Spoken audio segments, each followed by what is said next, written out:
há 24 anos já, né? E ele foi diretor, né? Foi. Foi diretor da Juventude Missionária, né? Juventude Missionária. E do Sonhar Acordado, né? E é daí que eu conheço o Hugo, porque o meu filho também foi um dos diretores do Sonhar Acordado. Acho que você que treinou o meu filho, foi isso? Você era anterior a ele, né? Eu era anterior, mas no Sonhar o Bruno chegou antes de mim. Eu era da Juventude Missionária antes. Aí no Sonhar, praticamente começamos juntos ali, ele até um pouco antes de mim. Eu achava que você, porque tem essa coisa, né, de liderar e de ensinar outros a liderarem, não é isso? Exatamente. Então eu achava que, por você ser um pouco mais velho que o Bruno, achei que você tivesse chegado antes.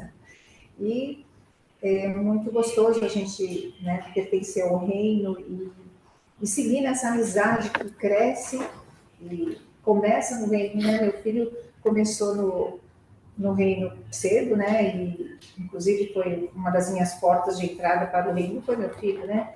Quando era adolescente ainda. E lá eles se conheceram, o Hugo e o Bruno, e entre outros do reino, que são amigos até hoje, né? Estão sempre juntos. Um foi padrinho de casamento do outro, Rejane e o Hugo foram padrinhos do Bruno e da Mariana. Mariana e Bruno estão sempre juntos também. O Hugo e a Rejane são padrinhos do meu neto lá da Califórnia, do Antônio, né? Do Nino. Do Nino, exatamente. Já estiveram lá com eles, então, só para falar um pouquinho como é gostoso, né? A gente viver nessa família Rindon Christi que permanece, né? Sempre. E, então, o Hugo hoje vai falar para a gente, continuando naquela linha, né? Das curas de Jesus. Ele vai falar daquela mulher, sabe, que é... Eles falam possessa, outros falam encurvada, né? E tudo isso tem um sentido. Com certeza o Hugo vai abordar isso para a gente. E é isso. Então, hoje a gente está num número bem reduzido de sonhadoras. Normalmente a gente tem pelo menos 23 sonhadoras, né? O Sonhando em Família teve uma redução aí depois da pandemia. Não.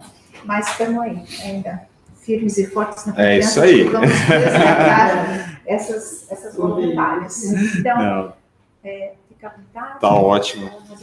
Deixa eu só confirmar aqui, pessoal, se o pessoal do Zoom aí tá vendo a minha tela. Oi, Hugo, eu sou Elisângela. Só tô eu aqui para fazer a gravação. Eu tô vendo sua tela, mas ainda não tá aparecendo a sua apresentação. Tá. Agora sim. Agora tá. Então tá bom. Perfeito. Obrigada. Tá vendo? Então tá ótimo. Bom dia, meninas. Bom dia! Melhoras. Obrigada. Melhoras aí. Fiquei sabendo que você tá com Covid. Obrigada. Bom, queria só... Vocês já rezaram, mas eu ia convidar para a gente fazer uma Ave Maria, colocar nas mãos de Nossa Senhora esse dia, esse momento também de partilha aqui, que a gente vai conversar um pouco. Tá? Em nome do Pai, do Filho e do Espírito Santo. Amém. Amém. Ave Maria, cheia de graça, o Senhor é convosco. Bendita sois vós entre as mulheres, bendito é o fruto do vosso ventre, Jesus. Santa Maria, Mãe de Deus, rogai por nós, pecadores, agora e na hora de nossa morte. Amém. Cristo Rei nosso, venha a nós o vosso reino. Virgem Prudentíssima Maria, Mãe da Igreja, rogai por nós. Pai do Filho e do Espírito Santo. Amém. Bom, primeiro uma alegria estar aqui hoje, né? Eu lembro quando a Rô, a Cláudia Pirri, a Chica, né? As primeiras aí sonhadoras começaram sonhando em família e começaram ali, eram 5, acho, né? Começaram umas 5, 6, assim, e aí a gente viu como foi crescendo. Então, muito bonito ver a perseverança, né? Acho que isso é algo que é realmente emocionante estar aqui hoje, poder falar, conversar um pouquinho com vocês e realmente saber que o Sonhando em Família segue firme, né? Sei que a pandemia chacoalhou muito nossos movimentos, chacoalhou a igreja, o próprio Sonhar Acordado também teve bastante, teve que mudar, mudou totalmente, né? De lá para cá, teve uma baixa de jovens, mas assim são os tempos de Deus, né? A gente não nos cabe julgar ou entender, mas para cada momento ele chama as pessoas que têm que estar lá. Então, acho que se vocês que estão aqui hoje, são vocês que ele chamou para fazer esse trabalho, são vocês que ele chamou para tocar essa missão, e são vocês que vão fazer a diferença na vida daquelas pessoas que estão lá nessas casas, nessas famílias, essas mães, né? Eu vim até no caminho, eu vinha contando um pouco com o Miguel o trabalho que vocês fazem, e contando para ele, né, o quão importante é a gente se compadecer do outro, né, a gente olhar para o outro e ter esse carinho, né? Até ontem, agora não está nem na palestra aqui, mas lembrando aqui, né, estava lembrando um pouco do Carlo Acutis, eu estava vendo a história dele, e aí estão contando que ele morreu em 3 dias. Né? Entre ele passar mal, a avó dele viu umas pintinhas vermelhas no rosto dele, né? No domingo, no almoço de domingo, perguntou, aí fala, deve ser um pernilongo, nona. Aí na segunda ele foi para a escola, fez aula de educação física normalmente, chegou em casa cansado, foi meio indisposto, falou com a avó que estava cansado, indisposto, aí ela deu acho que uma dipirona, alguma coisa para ele descansar, descansou. Aí ele levantou e falou assim, eu urinei sangue, né? E aí ela ficou preocupada, já pegou, falou, não, deita. Que ele deitou, ele nunca mais levantou, né? Ele deitou, ela pegou, chamou a ambulância, levou para o hospital. Dia seguinte, diagnosticou a leucemia, né, na terça. Aí foi quarta, quinta, ele já faleceu. Assim, né? Foi uma leucemia fulminante, ele teve uma série de tromboses, de AVC, tudo, e faleceu em 3 dias. Né?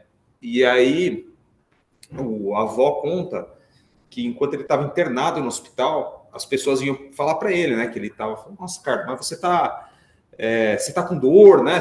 E eles sabiam que as dores câncer são terríveis, né? E aí ele falava assim, o Papa está sofrendo muito mais que eu, né? Então, ele, num momento de extrema dor, se compadecia pelo outro, né? Depois, também falam que às vezes chegava uma visita, chegava alguém para falar com ele, e aí ele falava assim, faz silêncio que a minha avó, minha mãe estão dormindo, né? Então, assim, ele doente, preocupado com o outro que estava cuidando dele, né? Então, eu vejo que hoje a missão que vocês estão fazendo é uma missão de cuidar dessas pessoas que hoje estão nesse outro lado, né? Igual a mãe do Carlo Acutis, igual a avó dele que estavam lá cuidando dele. Hoje vocês estão sendo a presença de Nossa Senhora, a presença de Jesus na vida dessas senhoras que estão lá, dessas mães que estão lá, que estão passando por um momento de sofrimento, né? Então, parabéns pelo trabalho, sigam firmes, perseverantes. Acho que cada uma de vocês leva um pouquinho de Nossa Senhora, um pouquinho de Jesus para essas famílias, né? E, bom, vamos lá. Hoje nós vamos falar, então, o tema proposto, né, foi da cura da mulher encurvada, né? E eu chamei isso do encontro que liberta, né, essa palestra. Então, por que o encontro que liberta, né? Essa mulher estava 18 anos já encurvada lá no templo, como a gente vai ler na passagem agora, né? E quando ela se encontra com Jesus, toda a perspectiva de vida dela muda, né? O encontro com Jesus a liberta de tudo que ela tinha passado até então, né? A vida dela muda a partir daí. Então, vamos ler aqui. Eu trouxe aqui online, né? Mas quem quiser a passagem é Lucas 13, 10, 17. Então, eu vou ler aqui o evangelho para a gente. Então, estava Jesus ensinando na sinagoga em um sábado. Havia ali uma mulher que havia 18 anos, era possessa de um espírito que a detinha doente. Andava curvada e não podia absolutamente erguer-se. Ao vê-la, Jesus a chamou e disse-lhe: estás livre de tua doença. Impôs-lhe as mãos, e no mesmo instante ela se endireitou, glorificando a Deus.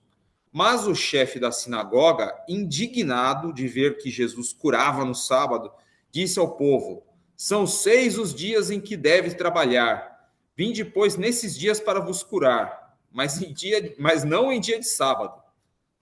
Hipócritas, disse o Senhor, não desamarra cada um de vós no sábado o seu boi ou o seu jumento na manjedoura para os levar a beber? Esta filha de Abraão, que Satanás paralisava há 18 anos, não devia ser livre dessa prisão em dia de sábado? Ao proferir essas palavras, todos os seus adversários se encheram de confusão, ao passo que todo o povo, à vista de todos os milagres que ele realizava, se entusiasmava. Então, aqui a gente já pega alguns pontos interessantes, né? Me chamou muita atenção, né? Primeiro, assim, a mulher estava 18 anos encurvada ali, possessa, ou seja, provavelmente 18 anos de uma pessoa nessa condição, possivelmente ela já era uma pessoa conhecida ali na cidade, ali na sinagoga, né? Imaginem que era uma vila ali, uma cidadezinha, uma pessoa com uma condição dessa, certamente era uma pessoa que todo mundo já conhecia ela, já sabia quem ela era, que ela andava encurvada, né? Até eu achei essa imagem aqui na internet, achei bem forte, né? Uma imagem que mostra, imagina, uma pessoa que vivia assim, 18 anos, com a cabeça baixa, desse jeito, andando torta, né? E aí, de repente, Jesus olha, né? Se compadece, né? E cura essa mulher. Mas aí, o que o chefe da sinagoga fala? São 6 os dias em que deve trabalhar. Vem nesses dias se curar, né? Ou seja, não podia curar no sábado, né? E Jesus, então, denuncia essa hipocrisia e traz realmente uma coisa importante. Ele fala assim, essa filha de Abraão, ou seja, ele reconhece a dignidade dela, né? Muitas vezes tinha isso, o fato de ser uma mulher, o fato de estar doente, o fato de tudo isso, para os judeus era quase que um ser à parte, né? E Jesus a reconhece dignamente, né? Como uma filha de Abraão. Né? Então, eu trouxe aqui um quadro para a gente até olhar um pouco, então, assim, algumas dimensões dessa passagem, né? Se a gente vê aqui, então, a antiga lei com a nova lei que Jesus vinha trazer. Então, aqui, se a gente pegar na passagem, o sábado, né? Então, na visão dos fariseus naquela época, né? Eles tinham uma visão um pouco legalista, né? Então, assim, você tem que cumprir a regra a qualquer custo, né? Então, o sábado era um dia de proibição e regras rígidas, era um dia onde você não podia dar mais que 100 passos, você tinha que fazer aquelas orações exatamente daquele jeito, você não podia sair de casa, então você tinha uma série de restrições em relação ao dia de sábado. E Jesus traz uma visão de misericórdia, né? Que é um dia de libertação e manifestação do amor de Deus. O amor de Deus se manifesta a qualquer momento, em qualquer dia, qualquer horário, e isso é a visão que Jesus vem trazer, né? O sofrimento espiritual. Então, para os judeus, né, aquele sofrimento espiritual e mesmo na carne, né, porque ela estava encurvada, não era só um sofrimento espiritual, mas também um sofrimento, acho que até deveria ter colocado aí, físico e espiritual, né? Para eles, ele era um fardo a ser suportado e curado em outro dia que não fosse no sábado, né? Se fosse para ser curado, que não fosse no sábado. Vem de segunda a sexta aqui, né? Sabe que isso aqui, até uma vez, eu fui me confessar numa paróquia, né? Cheguei lá e o padre estava do lado da secretária. Eu sabia que ele era o padre. Obviamente estava paisana, né? Não estava vestido como padre. Estava lá de camiseta, tal, camiseta Nossa Senhora, sei lá, festa, quermesse, né? Não estava de clérigo. E aí eu falei, eu quero me confessar, né? Ela, a confissão é de terça-feira, das 3 às 5. Eu falei, que pena, eu trabalho, né? Aí eu peguei já para dar uma alfinetada, né? Falei assim, não, tudo bem, eu também não... Esse negócio de confessar é bobagem, né? Peguei as costas e fui andando, né? Só para deixar na cabeça do padre e da secretária, né? Mas é exatamente isso, que assim, a misericórdia de Deus tem que estar livre a qualquer momento, né? Então, assim, eu acho que a gente aqui tem uma graça muito grande de ter os sacerdotes que nos acompanham aqui, que são super disponíveis, né? Então, eu vejo, poxa, quantos padres aqui, acho que a minha agenda, se rodar assim, aparece um monte, né? São padres que nos acompanham, que estão aqui com a gente, que nos ajudam, que nos orientam, dão direção espiritual, confessam, celebram para nós. Então, assim, essa é a visão de Cristo, uma prisão que deve ser rompida imediatamente. Ou seja, se nós temos algo que nos aprisiona, que a gente busque, né, a misericórdia de Deus, busque um padre, busque um momento, e isso é sempre uma oportunidade da gente conseguir ter esse, assim como essa mulher, a gente também se livrar do nosso sofrimento, né? A ação de Deus, né? Então, a ação de Deus, ali na visão dos farisaica, né? Ela estava muito subordinada à lei ritualística, né? Ao ritual, né? A lei naquele jeito, tinha que ser aquele tipo de sacrifício, naquele dia, naquele horário, no templo, tinha que toda uma receita ali que o sacerdote tinha que seguir, né? E aí Cristo mostra que não, acima de toda a lei está priorizado a caridade, né? O ser humano, a pessoa que está na sua frente, né? Então, e isso tem muito a ver também com o que a gente está fazendo aqui, né? Acho que o Sonhando em Família também busca levar essa ação de Deus, né? Então, mostrar que Deus pode ir até as pessoas e tem que estar o ser humano acima, muitas vezes, de muitas regras que poderiam nos travar, né? E a pessoa, né? Então, assim, ali a pessoa estava inferior à regra e ao ritual, ou seja, era um sábado, então, no way, não pode, não pode curar, não pode andar, não pode fazer nada. Você pode vir aqui na sinagoga, sentar e ficar quieto, né? E Jesus mostra, não, que a prioridade absoluta e merecedor, a pessoa era a prioridade absoluta dele, né? Então, assim, as almas são a prioridade. Jesus tem essa sede, né? Essa sede de curar, né? Essa sede realmente de buscar as almas e de salvá-las, né? Então, isso é uma das coisas que a gente pode ver, assim, então, fazendo um comparativo dessas duas visões, né? Da visão, então, dos fariseus e dessa nova visão de Jesus, né? E aqui eu queria trazer um pouco também a visão de alguns santos, né? Acho que quando a gente, na Igreja Católica, uma coisa, acho que, bom, vocês já tiveram formação aqui com as consagradas, com os padres, então certamente muito mais teológicas, né? Eu não sou teólogo, nada, mas quando a gente olha para a Igreja, a gente tem 3 fontes, né? Que são aquilo que sustenta a fé católica, que é a Sagrada Escritura, que é o que a gente está fazendo aqui, olhando a Sagrada Escritura, a tradição, então a tradição é aquilo que é passado pelos padres, bispos ao longo do tempo, desde lá dos apóstolos, né? Então aquilo que foi transmitido e não necessariamente está escrito, né? Então por tradição a gente faz isso, e o magistério, que são os ensinamentos do Papa, né? E dos bispos também. Então, até para olhar um pouco para essa passagem também, aqui, obviamente, fiz um quadro mais no formato aí comparativo, mas é importante a gente olhar também o que a tradição nos traz desse ensinamento. E aí eu trouxe algumas frases de alguns santos para a gente dar uma mergulhada também na espiritualidade, então, dessa passagem, que tem tanta riqueza, tantos detalhes, né? E aqui a gente vê, ó. Então, Santo Agostinho, né? Ele fala assim: a mulher encurvada simboliza a alma que, inclinada às coisas terrenas, não se ergue ao céu.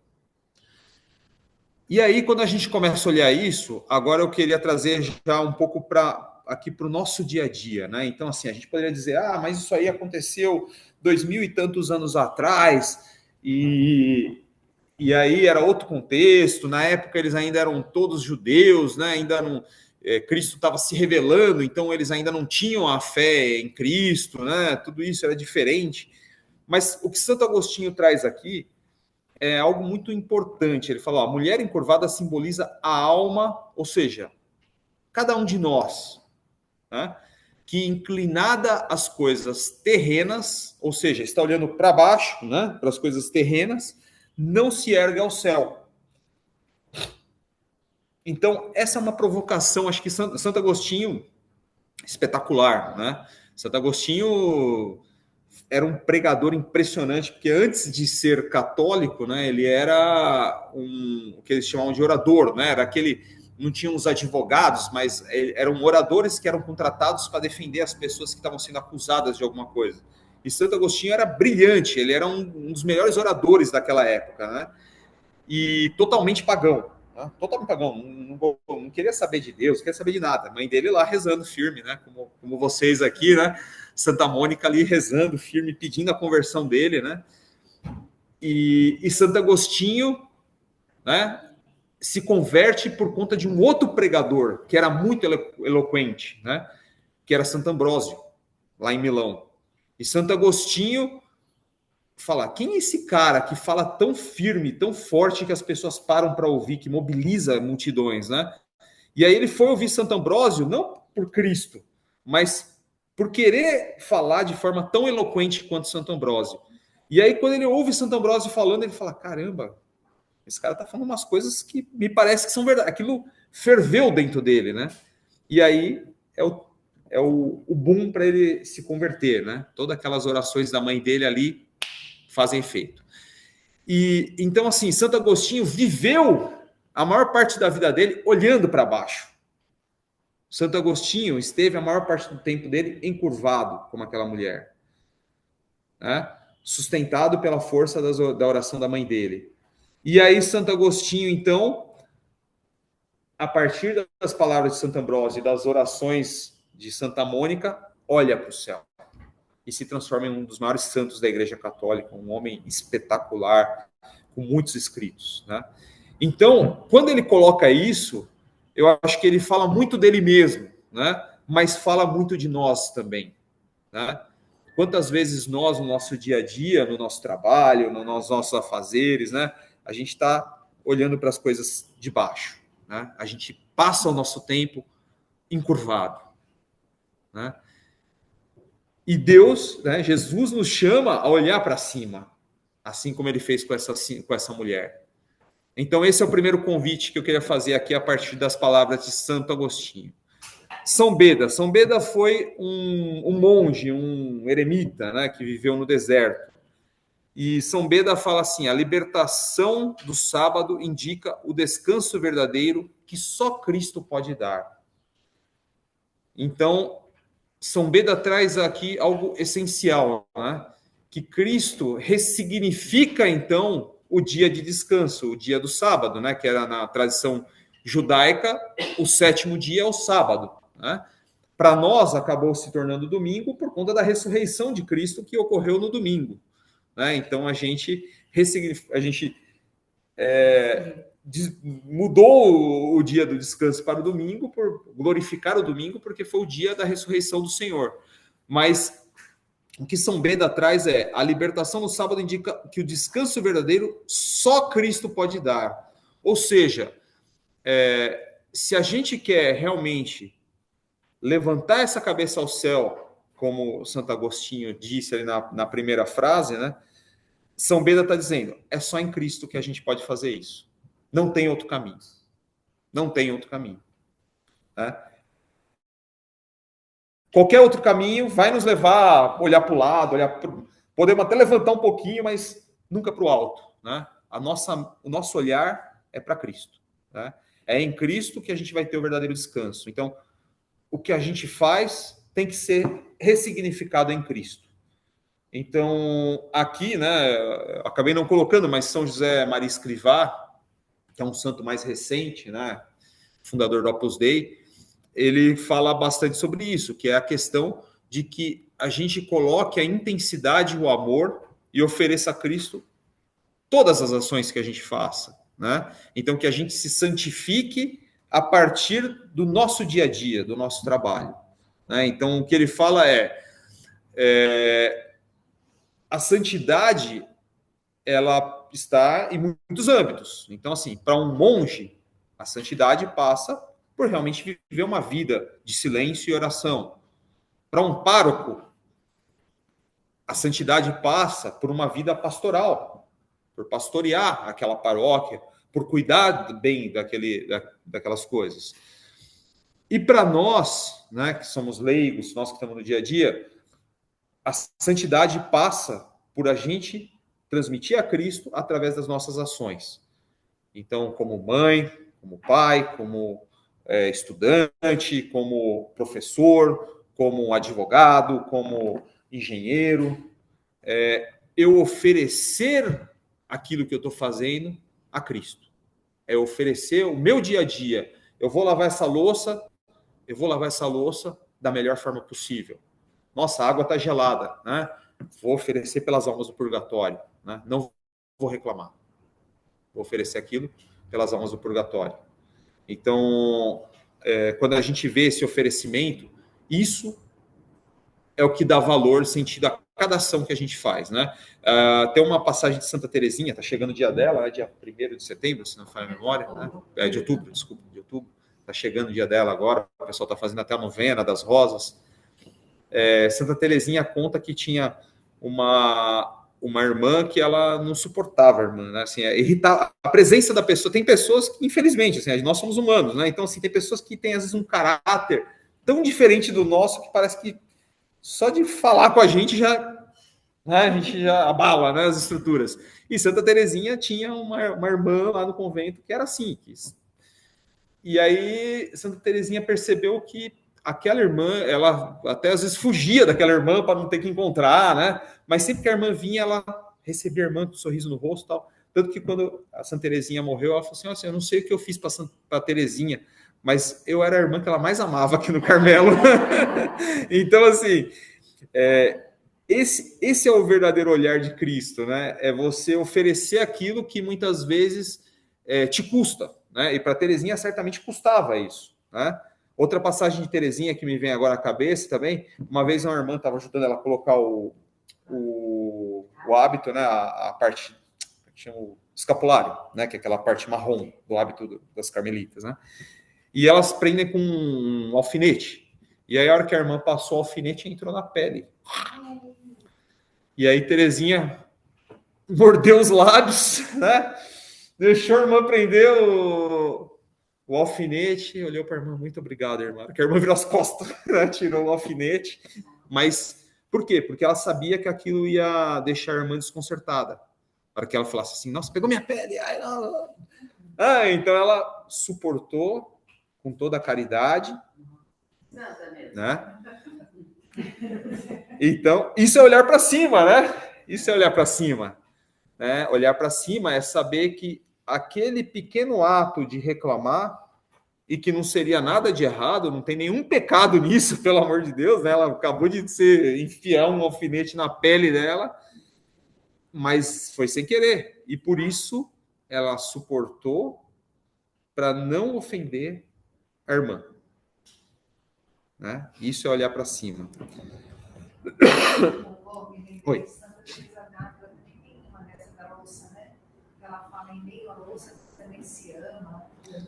Não, Santa Teresa d'Ávila é doutora da igreja, né? Bom, Santa Teresinha também, mas Santa Teresa d'Ávila é impressionante, né? Ela tinha... Ela tem uma passagem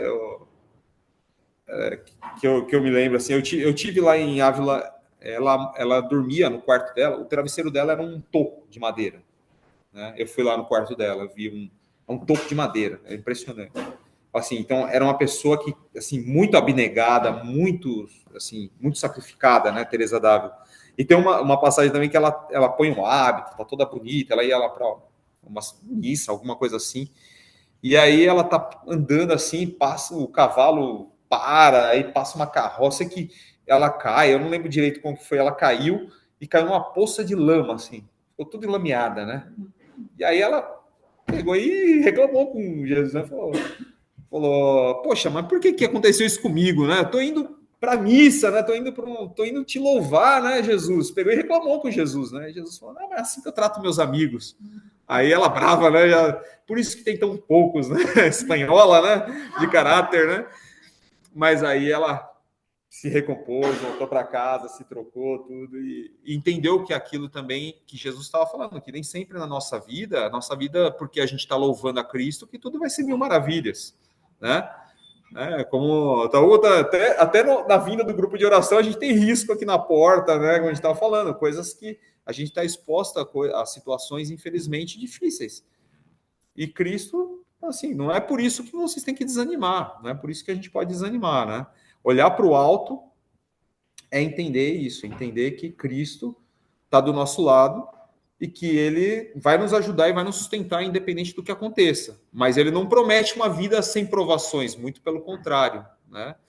E continuar é graça, né? Exatamente. É graça, porque muitos às vezes desistem, porque falam, não vou mais lá, porque aí lá é perigoso, né? Meu marido não deixa mais, não sei o que, aí a pessoa não vem. Exato. Mas se continuar, né? Como diz Santa Madre Teresa de Calcutá, fala, nunca pare, sempre caminhe, né? Se você não puder correr antes, se você não puder andar trote, né? Acho que exato, né? É isso mas aí. Não pare. Não né? pare nunca. Pega uma muleta e vai em frente. Não, e Santa Teresa de Calcutá, né?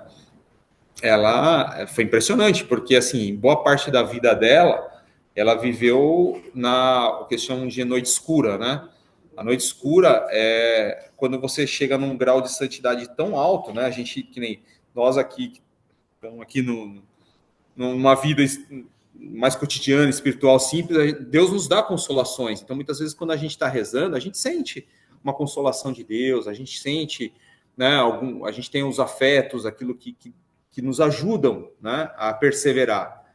E ela já estava num grau de santidade tão alto que Deus tira essas consolações, que é justamente para a pessoa perseverar pela fé, sem consolação nenhuma. Então ela não sentia, era como se ela falasse com Deus e ela estivesse falando com uma parede. E ela viveu assim mais de 30 anos, né?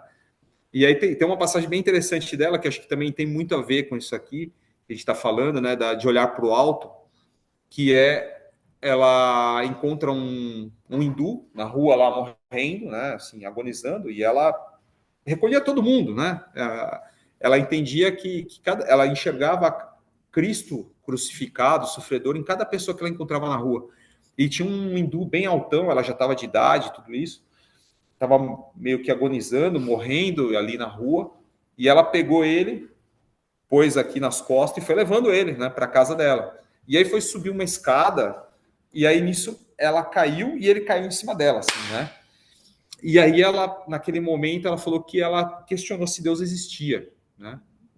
Ela mesmo se questionou, falou assim, nossa, Deus existe, né? Não é possível, né? Tanta desgraça, né? E aí ela falou que naquele mesmo momento Deus deu a resposta, né? Claro que eu existo, porque você está aqui para carregar esse cara, né? Para ele não morrer na rua, para ele morrer de forma digna, né? E aí ela baixou a cabeça, pegou ele e continuou carregando até, né? Pequenininha, já de idade, já fraca, né? Frágil também, né? E aqui a terceira citação que eu trago aqui é de São João Crisóstomo, né? São João Crisóstomo.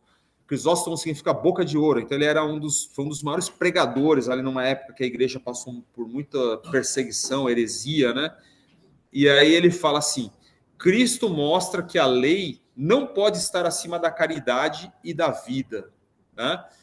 Então, esse é um outro ponto fundamental, né? Cristo nos mostra que a lei não pode estar acima da caridade e da vida. Então, a gente, sim, tem que cumprir leis? Tem. A gente tem que... preceitos que a gente vai cumprir sempre, né? Na igreja está cheia de leis, está cheia de preceitos, nos quais a gente busca, que a gente segue e que a gente entende que vão nos ajudar, né? Mas essa lei, esses preceitos, sempre tem que nos ajudar a olhar para o alto, né? A não nos deixar nos encurvar, né? Então, Cristo nos mostra isso, que a caridade tem que estar acima de tudo, né? Então, quando a gente olha a vida desses santos que a gente citava, em vários momentos esses santos também olharam para baixo, né? E e foram imperfeitos também, né? E o convite para cada um de nós que está aqui hoje é deixar que Cristo imponha as suas mãos em nós para que a gente também se desencurve, né? Esse pecado, as nossas dificuldades, as nossas, muitas vezes, apegos a coisas materiais, apegos a várias situações, né? A gente tem que pedir, né? E aí pedir principalmente a Nossa Senhora, que é a mãe, né? Ela que esteve mais próxima. Se a gente for pensar, né? Outro dia participei de uma palestra que estavam falando de Santo Afonso de Ligório, né? Que foi quem começou toda a devoção da consagração à Nossa Senhora. E ele falava isso, que nós não somos merecedores da graça de Deus. A gente está muito longe, nós somos muito pecadores, nós não somos merecedores da graça de Deus, mas Nossa Senhora é, né? Ela carregou Jesus no seio dela, ela foi quem colaborou com Jesus, que esteve do lado dele, e muitas vezes não entendeu a missão de Jesus, né? Que fala aqui no Evangelho assim, ela não entendia diretamente, mas ela guardava em seu coração. E então, assim, muitas vezes nós temos que pedir a Nossa Senhora também essa graça da gente poder guardar em nosso coração aquilo que Jesus está nos trazendo, né? E que ela possa levar os nossos poucos méritos até Jesus, né? Os nossos poucos méritos que ela leve até Jesus. Então, como hoje, no dia de hoje, que o nosso trabalho de hoje, que esse mérito do trabalho de hoje não seja nosso, né? Que a gente entregue a Nossa Senhora para que ela leve a Jesus, né? Essas mães que nós vocês vão visitar no dia de hoje, né? Essas crianças que estão lá sofrendo, né? O sofrimento delas, que a gente possa realmente entregar a Nossa Senhora, né? E que ela leve a Jesus. Então, essa caridade que São João Crisóstomo fala, essa vida que São João Crisóstomo traz, né? Que a gente o tempo todo olhe para isso, né? Que a gente olhe lá para aquelas pessoas que estão sofrendo com caridade, né? Com amor e de cabeça erguida, né? Que é isso que a gente falava sempre para os jovens no Sonhando Juntos, também do Sonhar Acordado. As crianças que estão lá são crianças, né? São crianças, tão crianças quanto qualquer outra do Sonhar Acordado, né? Talvez com a condição física mais debilitada, muitas delas, né? Muitas vezes, algumas delas, infelizmente, em alguns dias, alguns meses, não estarão mais entre nós aqui na Terra, né?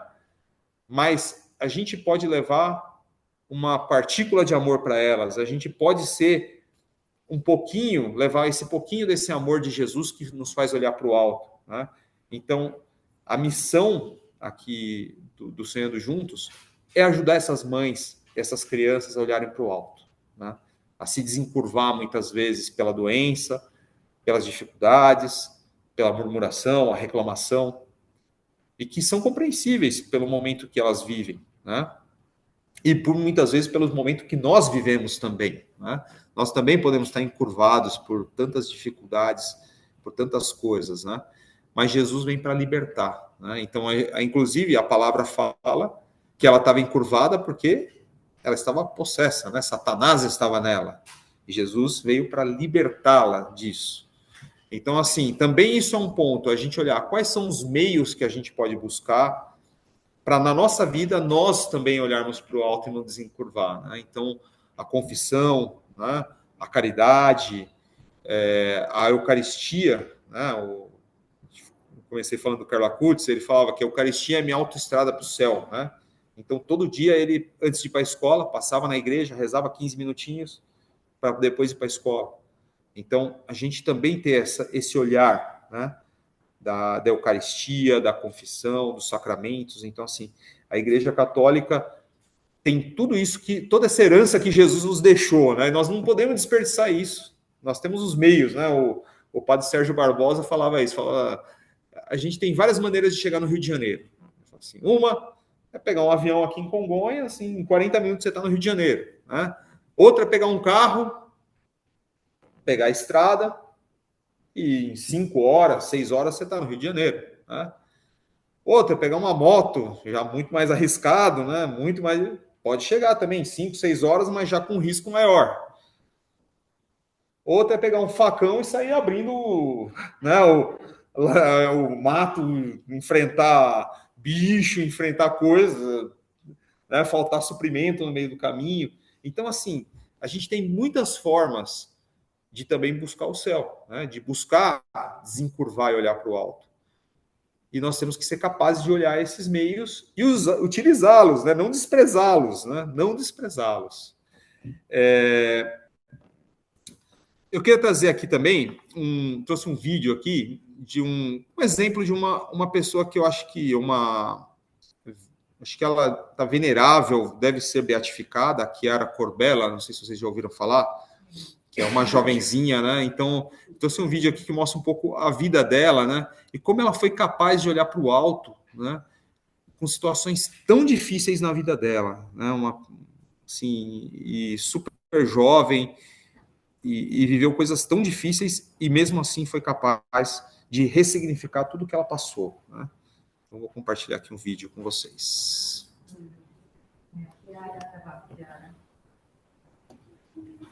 Qual o conselho para alguém viver melhor? A gente vive no automático. Deixa eu ver se se... esquece de viver. Eita. Agora eu não... Eita. Opa. Eu tenho que... É que eu acho que eu tenho que pegar... Foi? Ai. Esse YouTube agora cheio de propaganda. Bom. Chiara foi uma jovem italiana que abraçou a missão de ser mãe. Nas 3 vezes em que engravidou, ela teve que se doar de maneiras que jamais imaginou. Durante sua primeira gestação, os exames apontaram que sua filha nasceria com anencefalia. Os médicos recomendaram um aborto, mas Chiara e seu marido decidiram levar a gravidez até o fim. Maria è nata. Nel momento in cui l'ho vista, so che è stato un momento che non dimenticherò mai. Maria Grazia Letícia viveu apenas meia hora após o parto. Quello che posso dirti è che quell'avventura non mi è sembrata affatto poca.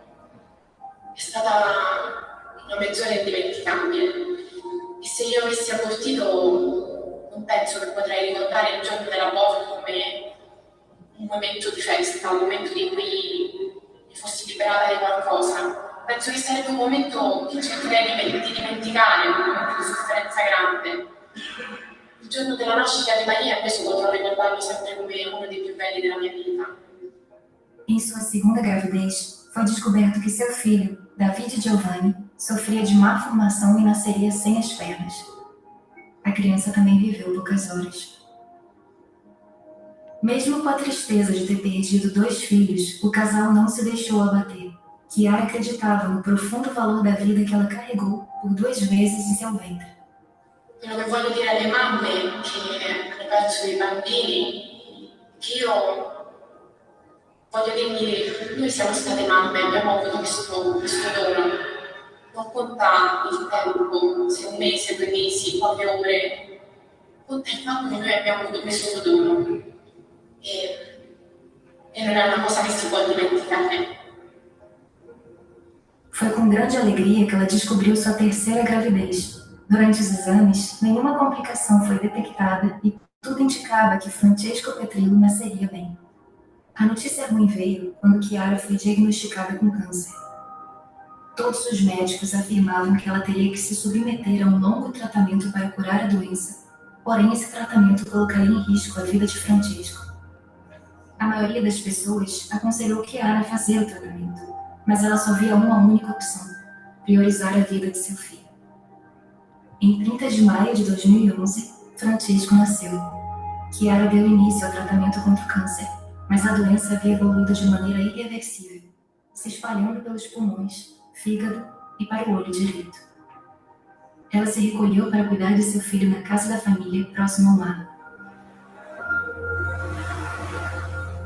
Em 13 de junho de 2012, aos 28 anos, Chiara Corbella Petrillo morreu. Seu exemplo de fé inabalável comove, até hoje, todos que conhecem sua história, e sua carta, deixada para o pequeno Francesco, revela o quão transcendente o amor de mamãe pode ser. Vou ao céu para cuidar de Maria e David. Você fica aqui com papai. De lá, eu rezarei por vocês. Meu filho, você é especial e tem uma grande missão. O Senhor o escolheu, e eu lhe mostrarei o caminho a seguir, se você abrir seu coração. Confie em mim. Vale a pena. Mamãe.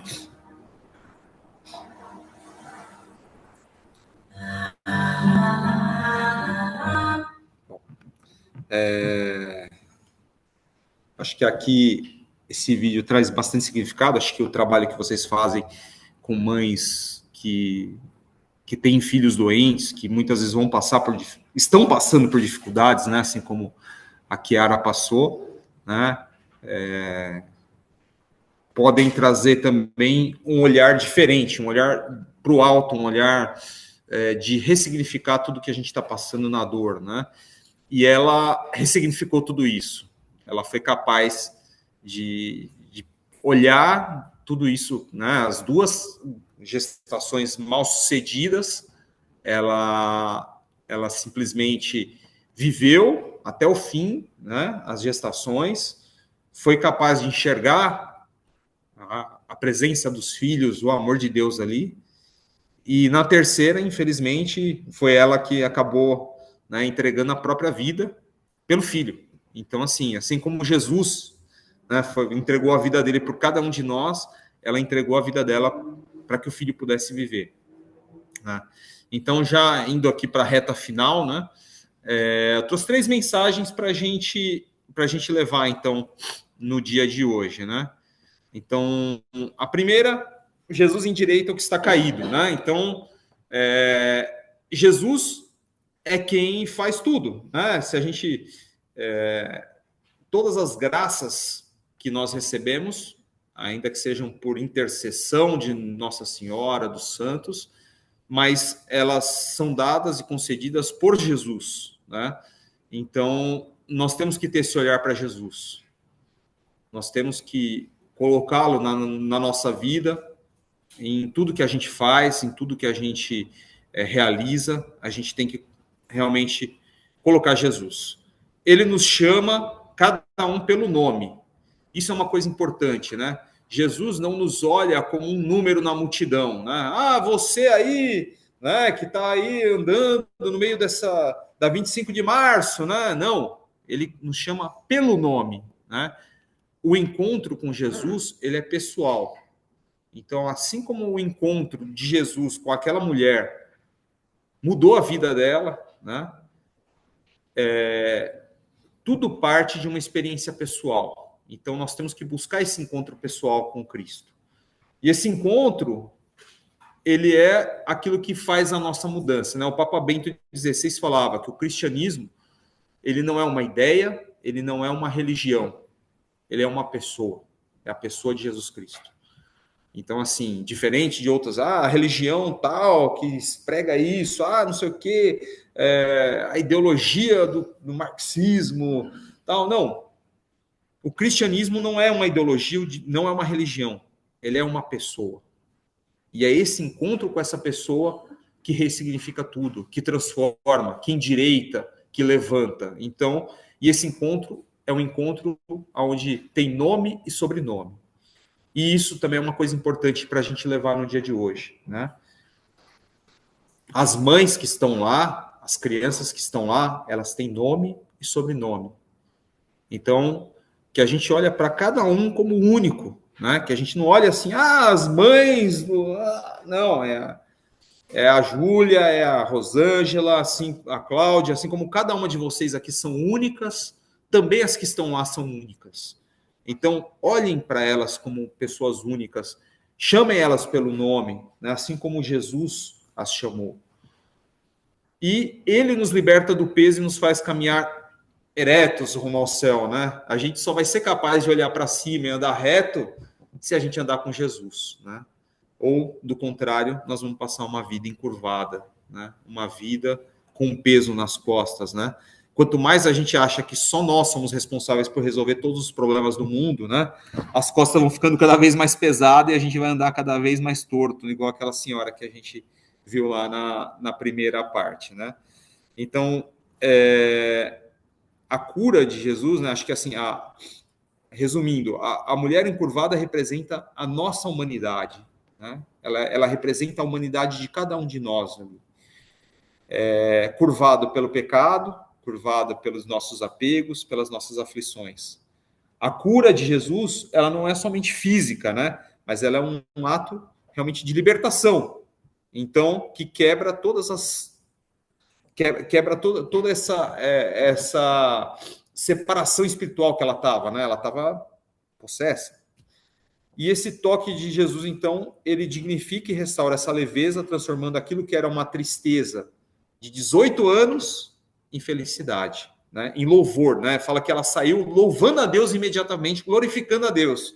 Então, que nós também possamos glorificar a Deus, né? Então, Jesus, como fala no Evangelho também, vinde a mim, todos vós que estáis cansados e sobrecarregados, e eu vos aliviarei.